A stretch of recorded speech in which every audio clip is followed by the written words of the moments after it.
By the time Jonah Vale saw the white-faced heifer slide through the cottonwoods, the moon was high enough to bleach the whole south pasture silver, and he knew two things at once. Someone was moving his cattle again, and whoever it was knew his land better than he did. He did not strike a lantern. He did not wake a hand, because there were no hands left on the place to wake. He took his rifle from its pegs, eased the porch gate shut with the heel of his boot, and crossed the yard with the quiet care of a man who had already buried the only person who used to call him back inside. The grass hissed dry against his chaps. Beyond the corral, he heard the low, uneasy mutter of cattle on the drift, that sound they made when the herd mind had tipped and was leaning toward motion. 6 head had gone missing last month. For before that, always on the full moon, always from the south pasture where the windmill turned over the shallow well and the ground looked honest enough by day. Rustlers, people said in town. Wolves, said one fool who had never seen the prints a wolf leaves nor the ruin it makes. Jonah had stopped answering. He counted what was gone, patched what was cut, and took his meals alone. If you're listening from a kitchen, a porch step, or a dark room with the day still clinging to your shoulders, tell me where the night has found you. Men like Jonah believed watchfulness was something a person did by himself. It helps to know there's another lamp burning somewhere. He crossed the draw and dropped to one knee where the heifer had passed. The tracks told him less than they should have. Hooves, yes, but guided, not panicked. Whoever moved them had kept them bunched tight and pointed west toward the old limestone wash, the one no sensible rancher used after dark, because the shelf through it narrowed to a horse's breadth in places, and the rock there took a man's confidence out from under him faster than ice. Jonah touched the dirt. It was still warm where a shod horse had pressed it. Small shoe. Light rider. He rose and followed. The wash took the moon strangely. Down on the flats, it was ordinary light, cold and broad. In the limestone cut, it seemed to gather and stand, white in the stone itself, turning ledges and shelves into ghost roads that appeared only if you looked at them sideways. Jonah knew the place, but not like this. The night smelled of chalk and sage, and the faint bitter tang the south wind had carried for weeks from somewhere he had not yet found. Ahead, a pebble clicked loose. Then a horse breathed. He slipped behind a shoulder of stone and saw them. Not rustlers. Not a gang. A woman on a dark bay mare, sitting straight as a fence post, a coil of rope over one shoulder, her hat brim throwing her face into shadow. Beside her, on a mule with one torn ear, rode a skinny girl in a man's old coat, her braid catching moonlight at the ends. They were not running the cattle hard. They were easing them, patient as water, through the wash toward the hidden west. Jonah stepped out and lifted the rifle. That's far enough. The mare's ears flicked. The woman did not. If you fire in here, she said, calm as if they were discussing weather, you'll turn the lead cow and kill half your herd over the edge. Her voice was low and roughened by dust and use. Not young, not old. Jonah lowered the barrel an inch despite himself. You've been taking from me for 3 months. I've been keeping them alive for 3 months. The girl turned in the saddle and looked at him. Moonlight caught her face then. Too thin, eyes too large, one pale scar tugging from temple into her hairline.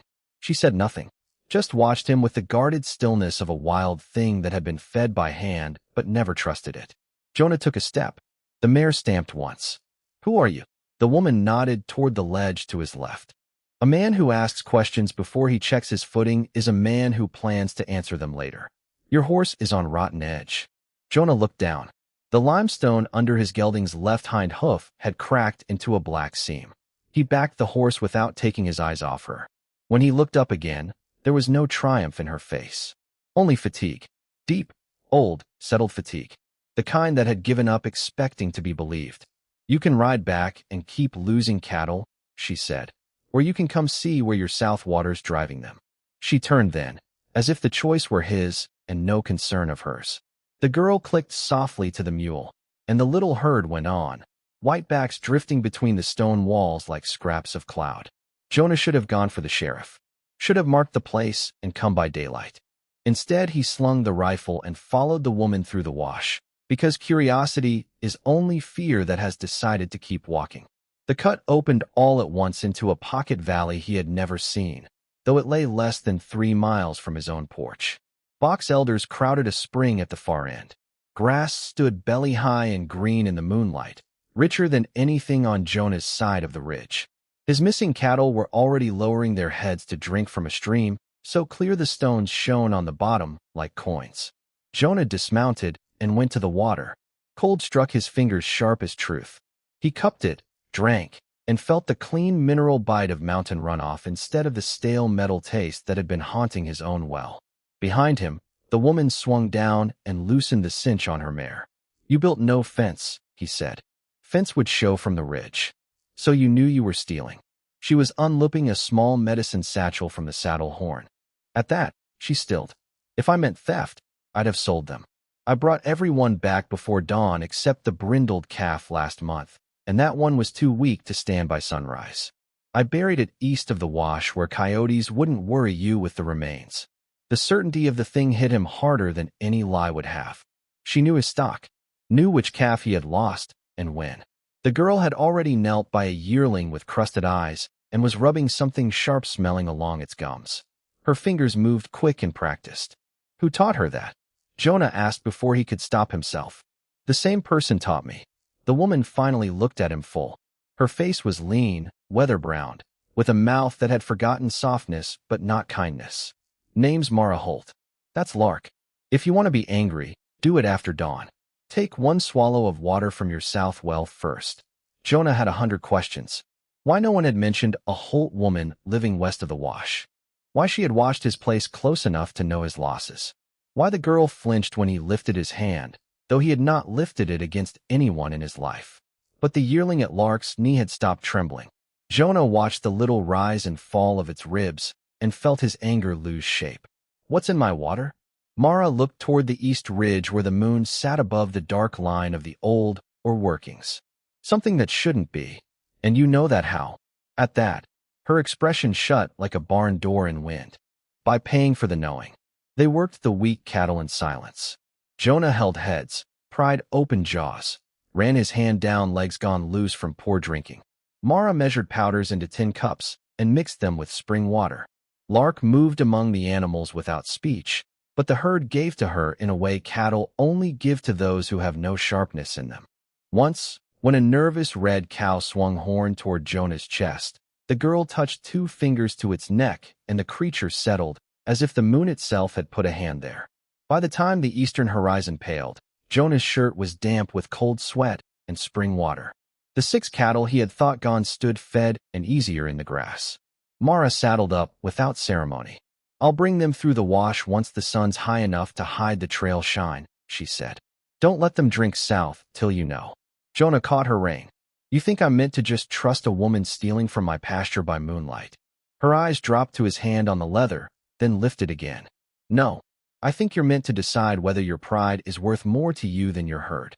He let go. He rode home by the east side, the shorter way, with his thoughts kicking at him like a half-broke colt. Nothing looked altered in the daylight. The yard gate leaned where it had always leaned. The chicken coop roof still needed tin. His porch still held the chipped blue cup Ruth had used the last morning she lived, set upside down on the rail because he had never found a reason to move it. Ordinary things were the cruelest after a strange night. They acted as if they had not seen it.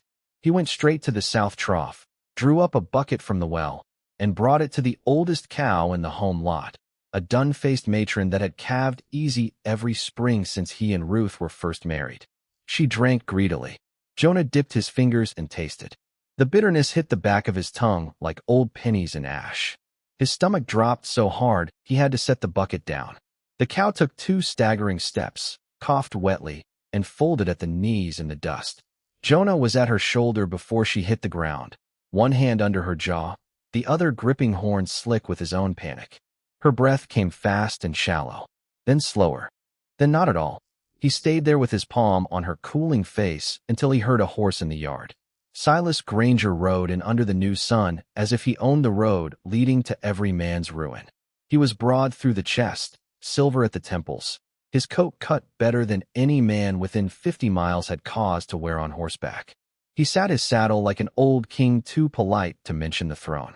The kind of man who never raised his voice because the world had been leaning toward him so long he'd mistaken that for natural law. He looked once at the dead cow, once at Jonah's face, and said, You losing stock faster than I figured. Jonah stood without brushing the dust from his knees. What do you want, Silas? To keep a bad season from turning worse for you. Silas drew his gloves off finger by finger. Rail buyers are skittish this year. Sick water gets around, and once it does, men stop offering. I'd be willing to take the south acreage and note from the bank in one clean swallow. Leave you the house and north pasture. More mercy than most would call business. There it was. Not sympathy. Timing. Jonah looked past Silas toward the east ridge where the old or works cut a dark bite into the morning. He thought of the metallic taste on his tongue, of Mara's voice in the wash, of 6 cattle drinking clean under the moon while his oldest cow died in the dirt before breakfast. When he answered, his own voice surprised him with how steady it sounded. Get off my yard. Silas's smile hardly changed. Think on it till noon tomorrow. Pride's expensive, Jonah. Loneliness makes it worse. He rode out, leaving only the faint sweet smell of expensive tobacco and horse sweat hanging in the morning air, and Jonah understood, with the cold clarity that comes only after something breaks, that his world had already shifted under him. The cattle vanishing had never been the wound. It had been the warning. By mid-morning, Jonah had the dead cow opened on a clean tarp behind the barn. His hands knew the work. That was the mercy of skill. It gives a man something to do while his heart is trying to come apart. He found inflammation where it should not be, a dark slickness in the stomach lining, nothing clean enough to name, but enough to know. He wrapped samples in oilcloth, saddled again, and rode to town with the smell of iron and bile clinging to his cuffs. Crow's Crossing sat low beside the creek, a string of practical buildings with dust caught in every board seam. Folks here had the habit of looking first at your horse, then at your face, then at your silence.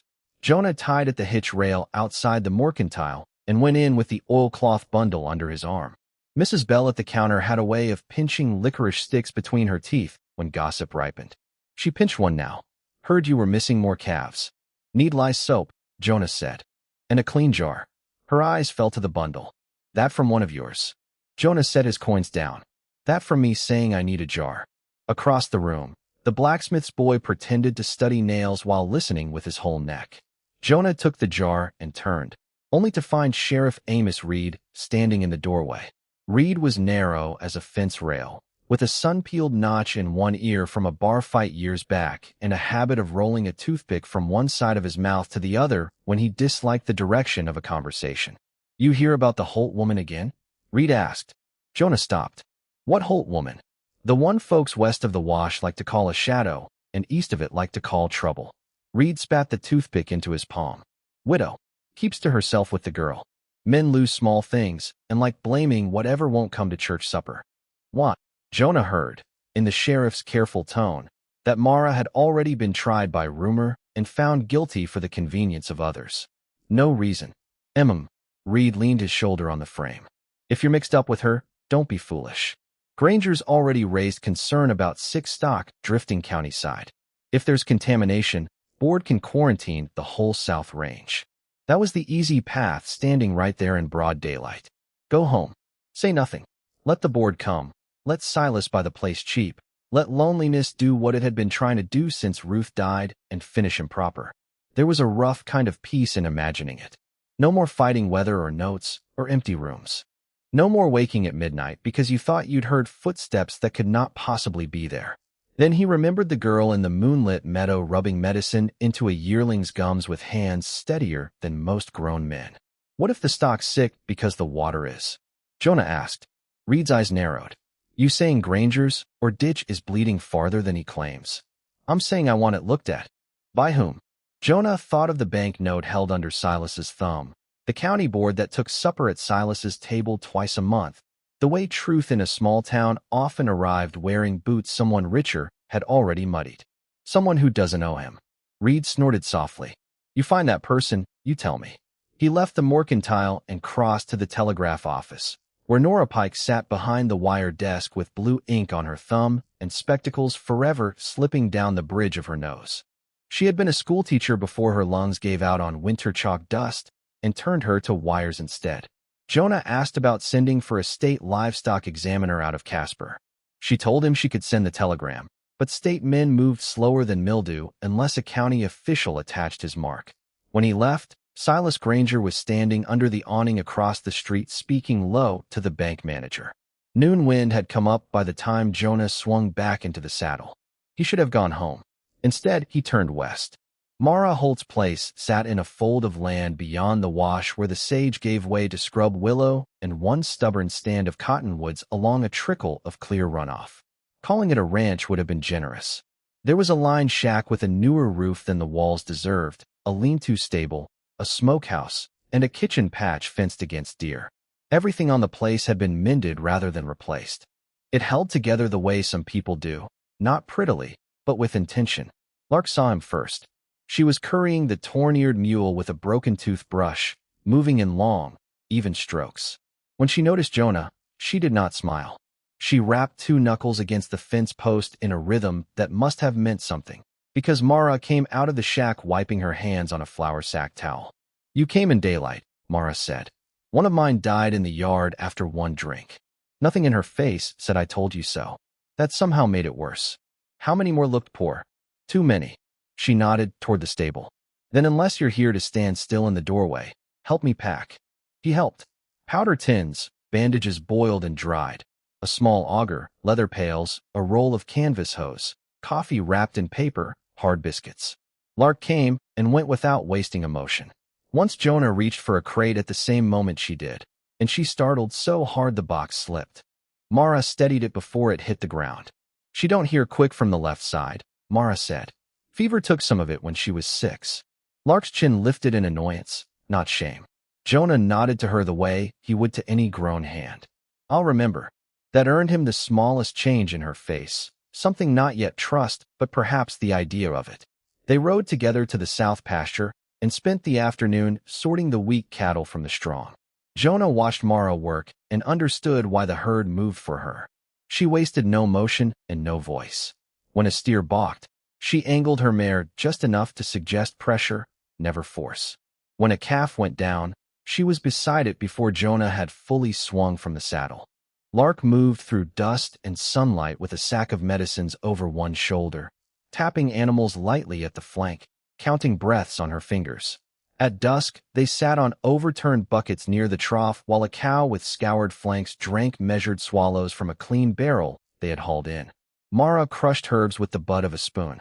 Jonah stared at the south well, as if anger alone could change its contents. "Why didn't you come tell me outright?" he asked. She kept grinding. "And say what?" "Evening, Mr. Vale.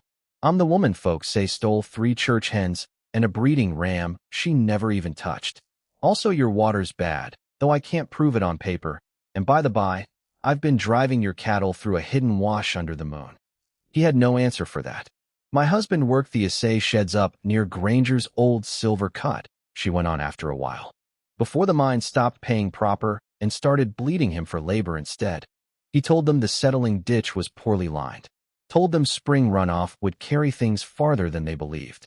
Men who own damage never like being told how far it travels. Where is he now?" Mara tipped powder into a cup, buried above the cottonwoods. The simple way she said it made Jonah look at her then. The dusk had flattened the lines of her face, but not the wear in it. He knew that wear. It lived behind his own ribs. "Mine's buried on the north rise," he said before deciding to. "Ruth. Winter fever, 3 years past."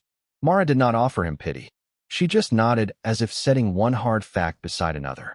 Lark was rubbing ointment into the raw hock of a heifer. The girl's hair had come loose from its braid and lay dark against the back of her neck. "She good with them?" Jonah said. "She's good with anything that scares easy." Mara rinsed the spoon, then glanced at him, and the line came so quietly it felt found rather than spoken. "Most things worth keeping spook easy once they've been hurt." It sat between them a long moment. Not a sermon, just the truth in work clothes. Night came on in lavender bands across the flats. They finished with the last calf and stood together listening to the herd settle. Somewhere a nighthawk cut the air with its thin, falling cry. Jonah found himself unwilling to let the silence break, because for the first time in longer than he cared to name, it did not feel empty. That frightened him almost as much as the poisoned well. The next morning Silas rode out with 2 county men in dustless coats and a folded paper tucked in his breast pocket. They surveyed the south pasture from horseback while Jonah stood at the gate with Mara half a step behind him, and Lark near the pump house, one hand resting on the mule's neck. County Inspector Bellamy was a soft man made pink by indoor success. He unfolded the paper with exaggerated care.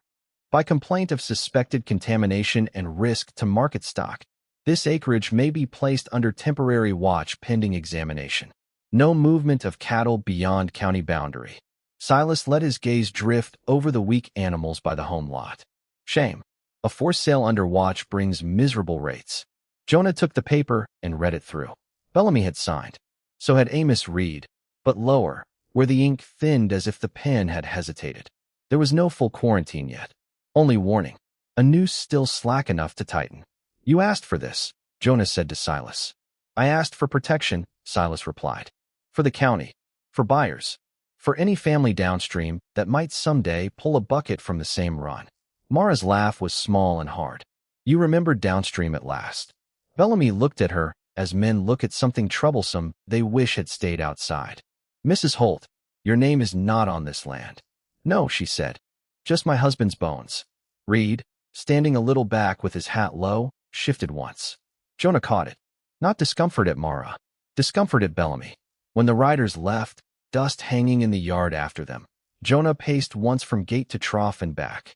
He wants me pinned till the note comes due. He wants you tired, Mara said. Tired men sell.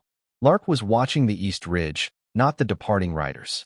She raised one hand and pointed. High above the ore cut, a faint slick of discolored runoff glimmered where no water should have been showing in dry weather. Jonah followed her finger. If I move the herd to your spring before he tightens the order? Mara shook her head. All at once they'll see. One by one, we lose time we don't have. How much time? She studied the sickest steer, then the sky, then him. Till the next full moon if we're blessed. Less if heat comes hard. That evening, while they sat over coffee black as stove polish in her lined shack, Jonah heard the wall clock tick and realized he had not heard a second human heartbeat near him indoors since Ruth died. Mara's place smelled of yeast bread, kerosene, and dried mint hung from rafters. Lark sat at the table mending a cinched strap with an all too big for her hand, tongue pressed to one corner of her mouth in concentration. Jonah looked around at the patched curtains, the shelf of jars, the iron skillet polished by faithful use. Why do you stay out here, if town treats you mean? Mara poured more coffee. Because leaving costs money. Because my girl slept better where no one stared. Because grief makes a person stubborn as old leather, and there are worse ways to survive. He turned the cup in his hands. Silas offered to buy me out yesterday. And I almost liked the thought of not fighting. Mara leaned back, studying him with that unnerving plainness of hers. That the truth? He nodded. Then here's mine. If you let him take this place because you're lonely, you'll still be lonely. You'll just be somewhere else when it happens. Larksall paused.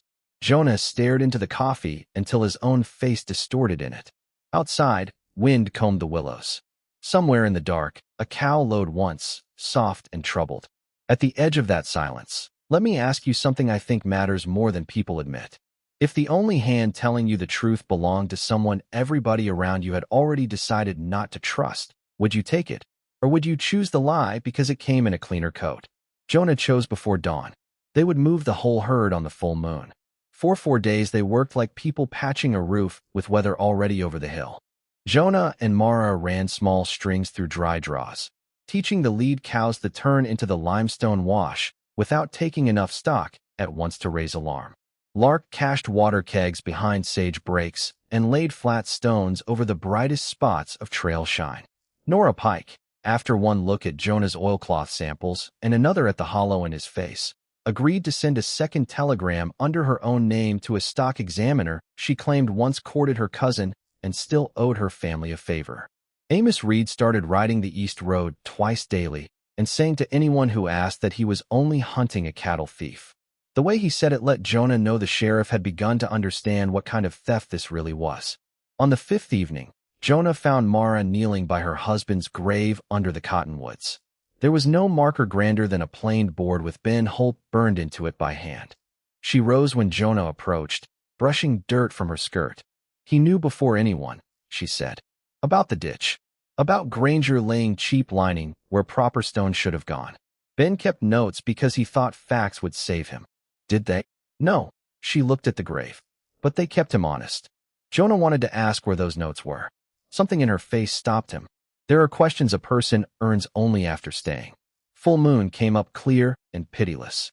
By the time it cleared the ridge, every animal Jonah owned was gathered in the west holding pasture, pressed close and restless in the pale wash of light. The air held that dry, electric stillness high country gets before a weather turn miles away. Jonah rode the outside circle, talking low, not because cattle know words, but because tone steadies what fear would scatter. Mara moved opposite him. Lark kept the drag with a burlap sack of pebbles she shook softly whenever a calf drifted. The herd began to flow. Nothing in ranch life looks more like prayer than a night drive done right. Heads low, hooves whispering, dust rising silver. The great slow intelligence of many animals choosing, for reasons of their own, to trust the pressure placed on them. Jonah felt it through his reins and through the soles of his boots, that lean of mass and will. His own trade had always been reading the weight of things before they broke. Soil, sky, a frightened horse, a grieving woman, a man's own silence. Tonight he read the herd and asked it for one honest answer. They made the first cut clean, the second with only a little bunching at the rocks. By the time the lead cows entered moon wash, Jonah dared think they might actually do it. Then lantern light flashed behind them on the ridge. For riders, Silas Granger in front, coat collar up against the night breeze. Bellamy beside him clutching papers he had no business bringing into rough country, and two ranch hands from Granger's place with their hats low and shotguns in saddle scabbards. Their lantern beams slashed across the backs of the cattle and sent nervous ripples through the herd. Jonah, Silas called. By county order, stand those animals where they are. 100,000 pounds of living fear shifted under the sound of his voice. Mara wheeled her mare toward the rear. Kill the lanterns, or you'll turn them. Silas rode closer instead. You are moving watch stock off record. That's seizure. Jonah looked from the riders to the wash ahead. If he stopped, the herd would bunch in the narrow cut till daylight. Bellamy would mark them sick. Buyers would vanish. Silas would take the land for the note and call it law. If he drove on, he risked arrest, maybe worse, and there was Lark in the drag with more courage than size. He made the harder choice with no room left not to. Drive them, he said. Mara did not hesitate. She swung wide, putting her mare between the lantern glare and the herd, and gave a low whistle. Lark shook the pebble sack. The lead cows pushed forward. Jonah dropped back to the rear just as one of Silas's hands fired into the air. The sound cracked off limestone and came back twice. Half the herd flinched right. Hooves skidded on stone. Dust exploded white. Jonah spurred straight into the churn, using his horse's shoulder to block a red steer from turning. Behind him Mara shouted Lark's name. The girl's mule had balked on the shelf, ears flat, eyes rolling. Lanterns down. Amos Reed's voice rang from somewhere farther back in the dark.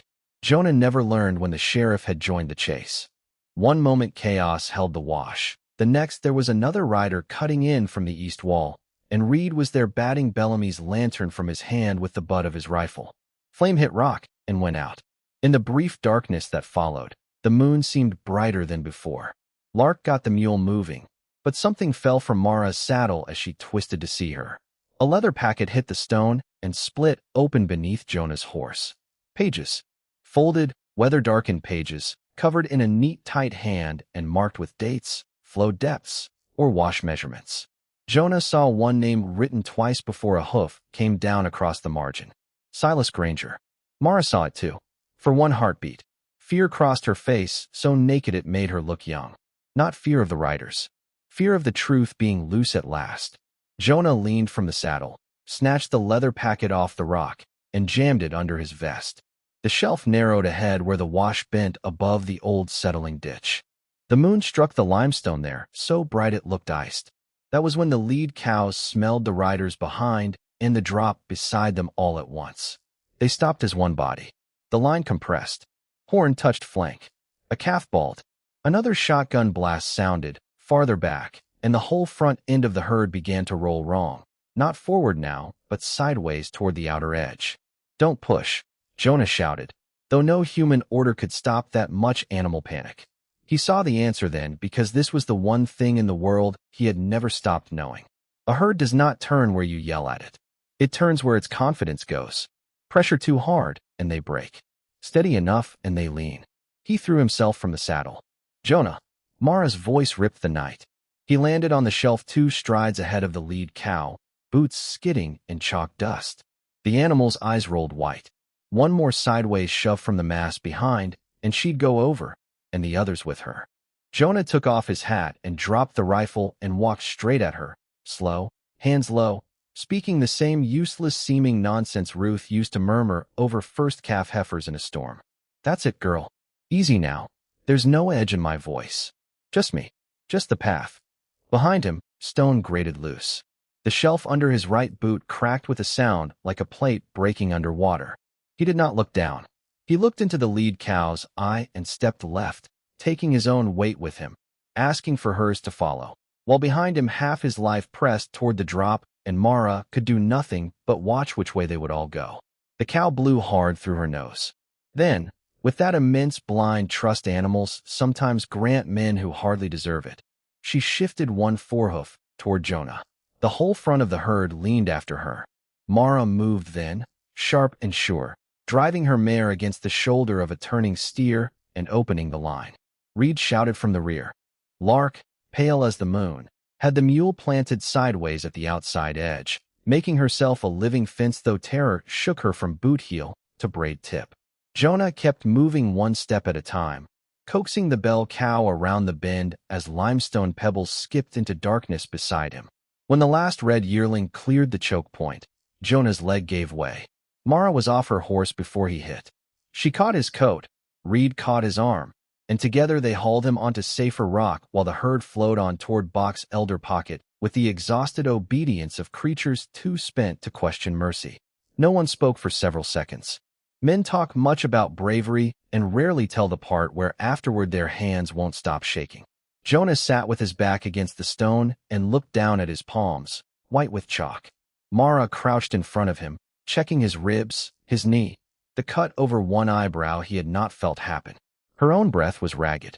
Lark knelt close enough to touch Mara's sleeve, but not Jonah's. Reed stood a few paces away, hat off, staring back down the wash where Silas and the others had stopped. They were no longer pressing forward. The narrow shelf had cured them of confidence. Silas's voice came from the bend, smaller now with distance. This isn't over. Reed answered without turning. For tonight, it is. They got the herd into Box Elder Pocket by the dead middle of the night. The spring ran cold and steady. Cattle drank, trembled, and began at last to settle into the grass. Jonah could not put weight on his right leg without seeing stars, so Mara and Reed half-walked him to the line shack, while Lark stayed with the herd, small on the rise under the moon like something carved there for guarding. Inside, the cabin held the close warmth of banked coals and bread gone stale in the good way. Mara lit one lamp low. She cut Jonah's trouser leg to the knee without asking leave and wrapped the swelling with strips of flour sack dipped in spring water. He sat bareheaded at her table and watched the practiced economy of her hands. Reed stood by the door turning the damp brim of his hat. Bellamille called his flight. Then call it what it was, Jonah said through his teeth. Keeping sound stock from poison. Reed's gaze went to Mara, then to the leather packet Jonah laid on the table. That Ben Holt's writing? She nodded once. The sheriff read the first page, then the second. Something settled in his face. Not surprise. Confirmation. I always wondered why Granger bought out the assay foreman's widow so fast after the accident. He didn't buy us out, Mara said. He called the note and waited to see if hunger would. Reed folded the pages carefully. This won't hang him alone, but it'll open doors. Jonah leaned back, pain and relief and bone-deep exhaustion, turning his thoughts slow. Reed glanced toward the window where the moon painted the sill. One more thing, he said. The spring and meadow out there sit on abandoned homestead ground by the old survey. If Granger loses claim through contamination, nearest deed holder can file first use. That'd be you, Jonah. Cleanest way to save your herd. Mara's hands stopped on the knot she was tying. Lark, who had come in quiet as breath and now stood near the stove with her fingers curled around a mug, lifted her eyes to Jonah. There it was, more than he was owed, offered in the exact hour he could have taken it and been called prudent. The meadow, the spring, the legal advantage. A way not only to survive, but to come out ahead. Jonah looked from Reed to Mara to the thin girl by the stove whose whole life had taught her what happened when stronger people took the one safe thing left. He thought of the hidden valley kept alive by hands that had asked no thanks. He thought of Ruth dying in his house while snow buried the road, and how helplessness had made him hard in places he mistook for strength. He was tired of hard. "The water stays where it's been kept," he said. "I'll file for shared use if she wants it. Nothing else." Reed's brows lifted a fraction. He gave the smallest nod, as if marking something down in a ledger no one else could see. Mara said nothing, but Lark looked at Jonah directly for the first time and held the look. Later, after Reed rode out to send word before dawn, after Lark fell asleep at last in the chair by the stove with a blanket over her boots, Mara sat across from Jonah with the lamp turned low and Ben's packet between them. The whole cabin had gone quiet except for the tick of the clock and the soft hiss of cooling iron. "I should have brought those pages years ago," Mara said. "Would anyone have listened?" "No." She rubbed her thumb over a water stain on the cover. "But not being listened to is different from not trying. I told myself I was protecting Lark. Truth is, I got tired of standing in rooms where men looked through me. Tired enough to stop knocking." Jonah traced the seam in the tabletop with one fingertip. There were things a man could say at such an hour, and most of them would be cowardice dressed as caution. He chose plain speech because Payne had no patience left for performance. "When the cattle first started going," he said, "I was less afraid of rustlers than I was of what it meant if no one was taking them. Thought maybe I was slipping. Thought maybe a man can lose enough and get to where the world keeps moving things on him because he's no longer fit to keep them." Mara's face changed then, softening not out of pity but recognition. She set her hand over his on the table. Her palm was work rough, warm from the stove. "The heart doesn't heal by getting lighter," she said quietly. "It heals when it finally has somewhere to set its weight." Jonah shut his eyes. Not because he was weeping. Not quite. Because sometimes being understood lands on the body harder than grief does. If you have ever waited years for one honest kindness and then found it hurts a little just to receive it, you know what lived in that room then. And if stories like this make a place inside you feel less alone, go ahead and leave your like and stay close. Some truths are easier to carry when there's company. By dawn the moon had gone pale and practical business returned, as it always does, to test whatever tenderness the night has allowed. Jonah rode into town with Reed, Mara following later with Ben's packet wrapped in oilcloth beneath her coat. Nora Pike had already sent 3 wires by then, one to the state stock examiner, one to a water survey office in Casper, and one, at Reed's insistence, to the district judge in Buffalo, who disliked Silas Granger on principle and had once lost a campaign contribution because of it. Crow's Crossing had that peculiar stillness a town gets before public trouble breaks open. Men lingered, too, near the hitch rails. Women came into the mercantile for one thing and stayed for 6. Bellamy avoided Reed's eye. Silas, to his credit or his pride, did not hide. He stood on the bank steps with one glove in hand, speaking to 3 cattle buyers as if market rates were the only weather worth discussing. The examiner arrived near noon, a spare woman named Dr. Hester Lane with dust to her shoulders and no interest in small-town hierarchies. She sampled the south well, cut open a dead fish found in the drainage, read Ben Holt's notes without once glancing up to see who felt threatened by them, then rode with Jonah and Mara to Box Elder Pocket, where the herd stood easier than it had in weeks, hide shine already returning on the strongest animals. "Recovery after removal from source," she murmured, noting figures in a little black book. "That tells me more than any speech will." Silas came out to the meadow only when the district judge's buggy appeared on the ridge. Even then he wore his composure like Sunday cloth. "This is all theater," he said. "A grieving widow's suspicions and a desperate rancher's timing." "No," Dr. Lane replied without looking at him. "It's chemistry and record-keeping. 2 things with less imagination than people. That should have been enough for satisfaction, but the deepest reckonings rarely happen in a single strike. They happen in the quiet surrender of one person after another to what they can plainly see." Bellamy, under questioning, admitted he had inspected the ditch only from the upper bank. Reed produced cartridge shells from the wash and asked who had given permission to fire into watch stock. One of Silas's own hands, a raw-boned fellow who cracked his knuckles when nervous, said he had only done as ordered. Nora Pike read her telegram log aloud in a voice made stronger by irritation. Mara laid Ben's packet on the judge's lap with no tremor in her hand. Then Jonah did the one thing Silas had not prepared for. He said very little. He did not thunder. He did not accuse. He walked Dr. Lane to the troughs at Box Elder Pocket, showed her which calves had scoured on the south range, and which now drank clean, pointed out the dates he had marked in his own calving ledger where losses had matched each full moon drive, because those were the only nights Mara and Lark could move the weakest cattle safely through the limestone wash. He let the work speak. Let the surviving animals stand as evidence. Let the truth arrive wearing mud instead of polish. By late afternoon, the judge signed temporary closure orders on the ore drainage and suspended enforcement on Jonah's movement notice pending full review. The bank manager, seeing which direction public certainty had turned, agreed to extend Jonah's note through winter against the value of the recovering herd and a shared use filing on the spring.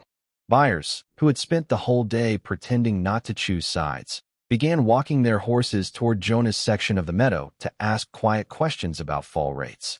Silas watched it happen the way a man watches weather strip a roof he once bragged would never leak. He was not ruined. Stories lie when they tell you justice always arrives as thunder. More often it comes as irrelevance. A man used to being the one fact in every room discovers he is only a man after all, and the room keeps going without him. That is humiliation enough for most. As the judge folded his papers, Silas stepped toward Mara. For a moment Jonah thought he might attempt another smooth lie. Instead, Silas removed his hat. He did not apologize. Men built like him seldom reach that far inward. But he said, "Mrs. Holt," in a voice that had finally remembered she possessed a name, and when Mara gave him only a level look in return, he inclined his head once and walked back to his horse. The town altered in increments after that, because towns are like herds too. They lean before they turn. Mrs. Bell sent over 2 loaves still warm from her ovens, pretending she had baked too much. The blacksmith's boy volunteered to shoe Mara's mare and blushed scarlet when Lark thanked him in the rough half-whisper she saved for moments that mattered. Children who had once stared at the scar in Lark's hair now stared mostly at her mule and asked if it really bit. Amos Reed rode west twice that month and never again referred to Mara Holt as trouble. As for Jonah, he spent September and October laying pipe from the Box Elder Spring to a holding tank above his north pasture, with Mara reading slope by eye better than any survey chain, and Lark perched on rock outcrops dropping pebbles to mark line. Work gave shape to things words might have spoiled. Some evenings Mara and Lark ate at Jonah's table. Some evenings Jonah carried supper west to the line shack because the moon had risen and the girl slept easier in her own bed after long days. No one made grand speeches about the arrangement. Love at their age and after their kind of losses was not a flash flood. It was irrigation. Patient. Deliberate. A thing that changed the land because it kept returning. The first frost came sharp. One evening Jonah found Ruth's blue cup still on the porch rail and took it inside at last. He washed it, dried it, and set it on the shelf beside Mara's chipped brown mug without asking himself what right he had to hope. Hope, he was learning, did not arrive by permission. By winter's edge the shared use filing held. The spring belonged, on paper, to neither greed nor pity but to the people who had kept it honest. Mara moved some of her stores to Jonah's pantry because his root cellar held colder. Lark moved her mending basket to the corner by his window because the light was better there. One night after supper, while wind combed the eaves and the house smelled of beef stew and cedar smoke, the girl fell asleep at the table with her cheek on folded arms. Mara rose to carry her blanket, and Jonah, without thinking, rose too. Their hands met over the back of the chair. They both stopped. There are moments that do not announce themselves as turning points until long afterward. This one was smaller than the break of weather, smaller than a court order, smaller than the first healthy calf of spring. Just 2 work-worn people with a sleeping child between them and a warm room around them. Realizing the emptiness had retreated farther than either had noticed. Mara looked at him. "You still afraid of having something to lose again?" He could have lied. He had lived on lesser lies for years. "Yes." She nodded. "Me too." "Then maybe," he said, "we can be afraid at the same address." Her laugh came low and surprised out of her, as if it had been rusted in place and only now remembered its hinges. It was not a pretty laugh. It was better than pretty. It was true. When she stepped closer and laid her forehead briefly against his shoulder, he stood very still, feeling the weight of her trust settle there like something earned by labor rather than luck. By the time spring greened the lower draws, Crow's Crossing had adjusted itself fully to the new facts. Jonah's calves came strong off clean water. Mara's garden doubled. Lark started helping Nora Pike at the telegraph office 2 afternoons a week and discovered a talent for code that made grown men feel slow. Silas kept his store of money and most of his land, but not his easy authority. He still came to town, still bought tobacco, still nodded when nodded to. Yet when people spoke of water, cattle, or weather, their eyes no longer went to him first. Power had not been torn from his hands in one dramatic wrench. It had simply stopped fitting them. On the first full moon of summer, a year after the vanishings began, Jonah walked the fence above the west pasture while the herd grazed broad and calm under silver light. The old fear tried once to stir in him, that cold inward clench that had ruled the nights when every strange sound meant fresh loss. It did not find much to feed on. From the house came laughter. Lark's, bright and sudden.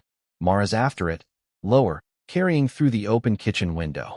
Jonah stood with one hand on the top rail and let the sound reach him all the way through. Behind the barn, the windmill creaked slow and sure over water that no longer tasted of metal. Fireflies pricked the ditch line. Somewhere in the grass a night insect tuned itself to the dark. He went inside at last because home was no longer the place where he stored his grief. It was the place where the day ended and someone expected him to cross the threshold. Years later, folks still told the tale wrong on purpose, because a good town likes a mystery better than a lesson. They said a ghost woman stole cattle by moonlight. They said the wash opened only for the deserving. They said Jonah Vale had once stared down a turning herd on a shelf narrow as a coffin lid and talked death out of the lead cow's eyes. Jonah never corrected much. Mara corrected only what mattered. Lark, grown tall and quick and still a little wary on her left side, learned that truth does not need to shout if enough people are finally willing to stand still and hear it. What lasted was simpler than the story made it. The spring ran clean. The herd held. The house on the rise stopped sounding empty at night. And on evenings when the moon climbed full over the limestone wash, Jonah would step onto the porch, feel Mara come stand beside him, and think how strange it was that the thing he had dreaded most had not been the dark at all, but the chance that Mercy might still know his name. One such night, with the pasture white under moonlight and the kitchen lamp gold behind them, Mara slipped her hand into his and looked out over the cattle bedded easy in the grass. Jonah squeezed once and said, soft enough for the house to keep and the night to carry. Turns out an empty place is only waiting to hear itself loved. Inside, through the window glass, Lark bent over the table laughing at some telegraph puzzle, while 2 coffee cups cooled beside the lamp and their joined shadows moved warm across the curtains. Next time, I'll tell you about the widow schoolteacher who opened her late father's Bible and found a marshal's badge folded inside the pages where the book of Ruth should have been, and why the outlaw riding toward her town knew her real name before she ever spoke it. Till then, keep the lamp low, stay warm, and don't be too quick to fear what might be trying to save you.